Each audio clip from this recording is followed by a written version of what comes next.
Chapter 16. Lumeria Awakens. Lumeria revealed itself slowly, as if the ocean wished to be felt before it was seen. Coral towers rose from the depths like living constellations, their surfaces pulsing with soft blues, golds, and pearlescent pinks. Light did not come from a single source here. It flowed from everything, from the coral, from the water, from the souls that moved within it. As Ayana stepped onto the crystal path, the ocean recognized her. Currents shifted. Bells hidden within ancient shells began to sing, low, harmonic tones that vibrated through bone and heart alike. The people of Lumeria emerged from every direction, not rushing, not shouting, but standing still, as if remembering a dream they once loved. "She has returned," someone whispered. Ayana felt it, thousands of hearts opening at once. Their hope washed over her like a tide, and suddenly her knees weakened. "I don't deserve this," she said softly to Kai. "They expect a queen, and I still feel like a girl who once didn't belong anywhere." Kai took her hands, grounding her in the moment. "You belonged here long before you remembered it," he said, "and so did I." At the center of the kingdom stood the throne of tides, carved from ancient pearl and living light. It pulsed gently, not commanding, but waiting. Around it stood the elders of Lumeria, their eyes ancient, kind, and knowing. "One does not take the throne," the eldest spoke. "The throne answers the soul." Ayana stepped closer. Visions flooded her. Lifetimes of healing, protecting, loving. She saw herself choosing compassion when others chose control. She saw the moment she left Lumeria long ago, trusting that love would one day return stronger. Tears floated freely from her eyes, dissolving into light. "I was afraid," she whispered. "Afraid of how much I could feel?" The throne glowed brighter. Kai felt something awaken within himself, memories of guarding sacred currents, standing beside her through countless cycles. The truth settled deep in his chest. "You were never meant to rule alone," the elder said, turning to him. "You are the Meridian Prince, the balance to her tide." Above them, the waters shimmered. Lumeria was awake. Its queen had returned. But far beyond the light, shadows began to move. The ocean had chosen love once more, and the Shadow Queen felt it. Chapter 17. The Queen of Shadows. The ocean dimmed as if a veil had been drawn across its heart. Light still lived in Lumeria, but it bent and trembled, sensing something ancient rising from below. Ayana felt her before she appeared, not as fear, but as sorrow layered with centuries of grief. From the deepest trench, darkness gathered and shaped itself into a throng of black crystal. Upon it stood the Shadow Queen, beautiful and terrible, her eyes reflecting abandoned hopes and frozen resolve. "So," her voice echoed within Ayana's mind, "the lost heir returns." "You were once a guardian," Ayana said, stepping forward. "Like me." "I was," the queen replied, "until love failed. Until free will chose ruin again and again." The water rippled with visions, fallen civilizations, power taken instead of shared, trust shattered by fear. "I chose control," the queen continued softly, "because love was not enough." Before Ayana could answer, shadows surged toward Kai. Dark currents pierced his protective light, pulling him down. His breath faltered as he collapsed into Ayana's arms. "Kai," the Shadow Queen watched without expression. "Love makes you weak." Ayana lifted her head, tears glowing as they drifted through the water. "No," she said steadily. "Love makes endings possible." A calm, unwavering light rose from her heart. Not violent, not blinding, but true. The shadows slowed, recoiling as if remembering something they had forgotten. For the first time, the Shadow Queen stepped back. "This is not finished," she whispered, dissolving into the depths. Kai lay unconscious, his life faint but present. Ayana held him close, her resolve unshaken. "I will not lose you," she vowed. Above them, Lumeria waited. The final tide was approaching. Chapter 18. The Battle of the Eternal Tide. The ocean screamed, not in sound but in force, currents clashing. Light shattering against shadow as the Shadow Queen returned with her full dominion. Darkness poured from the trenches, swallowing coral towers and turning living water cold and heavy. Lumeria was under attack. Guardians of reef and light rose to defend the kingdom, their forms glowing as they collided with waves of shadow. Temples trembled. Ancient bells rang in warning. The sea itself seemed to fracture between fear and hope. Ayana stood at the heart of it all, Kai still weak beside her. "Go!" he urged, struggling to rise. "They need you. I will not leave you," she said. The Shadow Queen emerged again, larger now, crowned with void and rage. "You see?" she thundered. "Love paralyzes you." Shadows struck harder this time. A violent surge tore through the water, throwing Kai forward. He cried out once, then went still. Time stopped. Ayana felt her world collapse inward.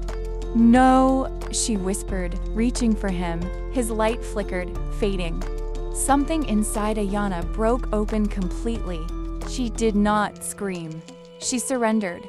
She released fear, identity, even the need to win. She opened herself fully to grief, love, and the unbearable truth of loss.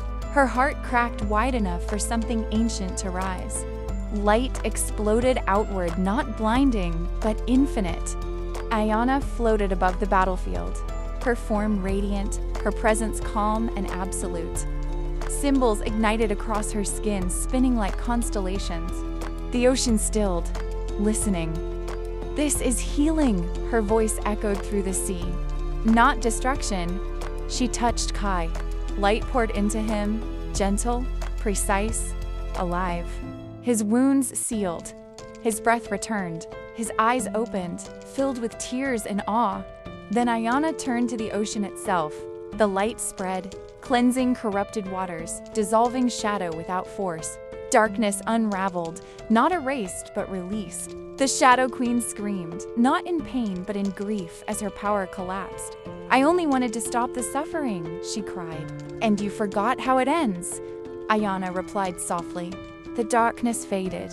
Lumeria glowed brighter than ever before. Ayana descended, Kai rising to meet her. The ocean bowed. The tide had turned. Chapter 19. The Crown of the Deep. Silence followed the battle, not emptiness, but peace. Lumeria glowed, restored, and breathing once more. Coral towers shimmered brighter than before, their light no longer defensive, but welcoming. The ocean flowed freely again, as if released from a long-held breath. At the center of the kingdom, the throne of tides awakened. It rose slowly from the ocean floor, shaped from living pearl. Starlight and flowing water, it did not demand. It invited. Ayana stood before it, her radiance gentle now, no longer overwhelming. She felt different, lighter, clearer, whole. The Shadow Queen lay near the throne, her form no longer wrapped in darkness. She looked smaller somehow, fragile, stripped of the power that had once defined her. Ayana approached her without fear. "You don't need to carry it anymore," Ayana said softly. "The pain, the control." The Shadow Queen's eyes filled with tears, the first she had shed in centuries. "I forgot how to trust," she whispered. Ayana knelt and placed her hand over the queen's heart. A warm light flowed, not cleansing, not correcting, but forgiving. The last of the darkness dissolved, releasing the grief it had been feeding on. The Shadow Queen exhaled, her body turning into light, returning to the ocean as peace. Balance was restored. The elders of Lumeria gathered, bowing not in submission, but recognition. "The tide has chosen," the eldest said. "Not a ruler, but a guardian." Ayana turned to Kai, doubt flickering briefly in her eyes. "I'm still afraid," she admitted. Kai smiled, taking her hands. "Then you will lead with compassion," he said. "That's why it's you." Ayana stepped forward. The throne of tides responded instantly, light spiraling upward, weaving around her like a living crown. The ocean itself bowed. Queen of Lumeria. Not above them, but with them. Kai stood beside her, the currents aligning around him naturally. The sacred union is complete, the elders said. 2 tides, 1 purpose. Ayana closed her eyes, feeling the ocean, the world above, and every soul connected through unseen threads. This was not an ending, it was alignment. Chapter 20. Eternal Tides. Lumeria celebrated in light. The ocean shimmered with colors never seen before, golds woven into blues, starlight dancing through every current.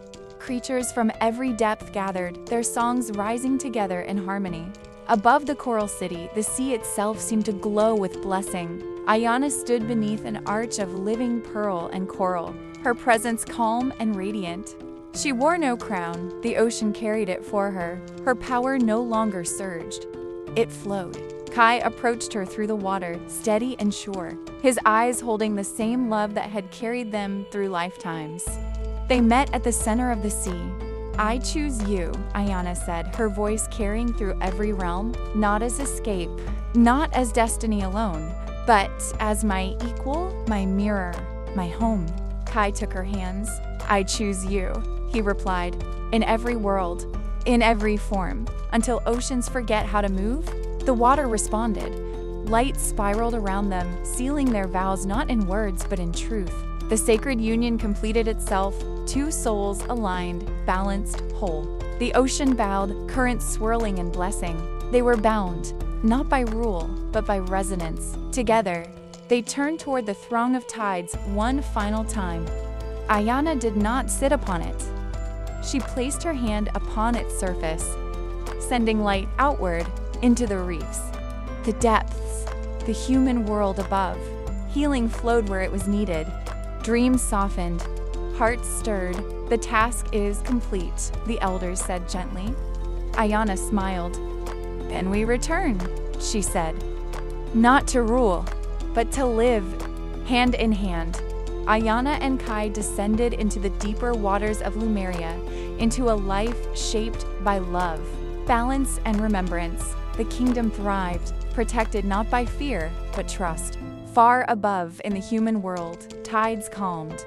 Storms softened. Somewhere, a child looked at the ocean and felt less alone. And the sea remembered its queen, not because she ruled it, but because she loved it. End of Tears of the Tides.